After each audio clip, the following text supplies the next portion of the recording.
Radio صدائے حریت جموں و کشمیر آپ سے مخاطب ہے محمد طارق خصوصی اپڈیٹ کے ساتھ۔ کنٹرول لائن کی دونوں جانب پاکستان اور دنیا بھر میں مقیم کشمیری آج یوم الشہداء اس عزم کی تجدید کے ساتھ منا رہے ہیں کہ 1931 میں آج ہی کے دن 22 فرزندان توحید نے ڈوگرا کی شخصی حکمرانی کے خلاف جدوجہد کی داغ بیل ڈال کر اپنی جانوں کا نذرانہ پیش کیا۔ اہل کشمیر 90 برس گزرنے کے باوجود نہ تو ان کی عظیم اور لازوال قربانیوں کو بھولے ہیں اور نہ ہی مقبوضہ کشمیر پر بھارت کے ناجائز غاصبانہ اور غیر اخلاقی قبضے کے خاتمے کے لیے لاکھوں قربانیوں سے پر تحریک آزادی کو اس کے منطقی انجام تک پہنچانے میں کوئی دقیقہ فرق گزاشت کرتے ہیں۔ 13 جولائی 1931 جب 22 معصوم کشمیریوں کو ڈوگرا فوجیوں نے سینٹرل جیل سری نگر کے سامنے گولیاں مار کر خون میں نہلایا۔ 13 جولائی 1931 کے شہداء نے ڈوگرا شاہی کی شخصی حکمرانی اور ظلم و جبر کے خلاف اپنے گرم لہو سے اہل کشمیر کی مزاحمت کا ایک نیا باب لکھا۔ 13 جولائی 1931 کشمیری عوام کی ہندو ظالم ڈوگرا حکمران کے خلاف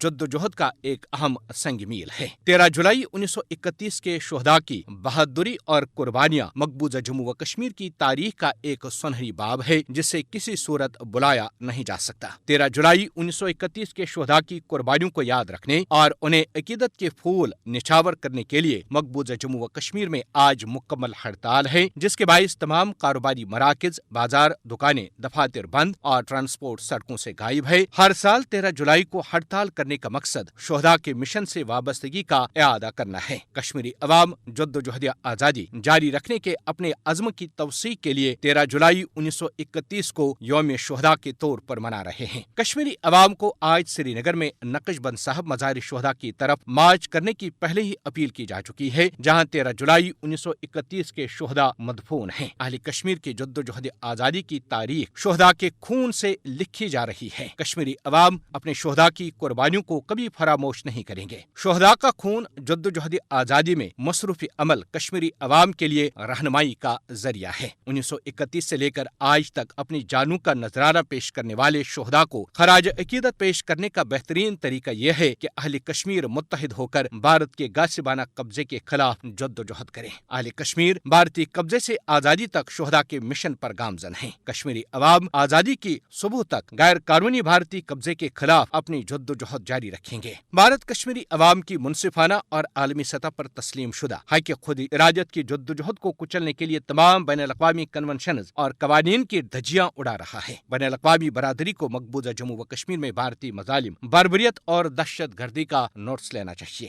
دنیا کو اپنی مجرمانہ خاموشی ترک کر کے کشمیری عوام کی آزادی کی دیرینہ خواہش اور امنگوں کی طرف بھرپور توجہ دینے کی ضرورت ہے، تاکہ اہل کشمیر بھی گلوبل ولیج کے اس دور میں برہمن بھارتی سامراج کی بدترین غلامی سے آزادی حاصل کر کے امن و سکون کی زندگی بسر کر سکیں۔ خصوصی اپڈیٹ ختم ہوا۔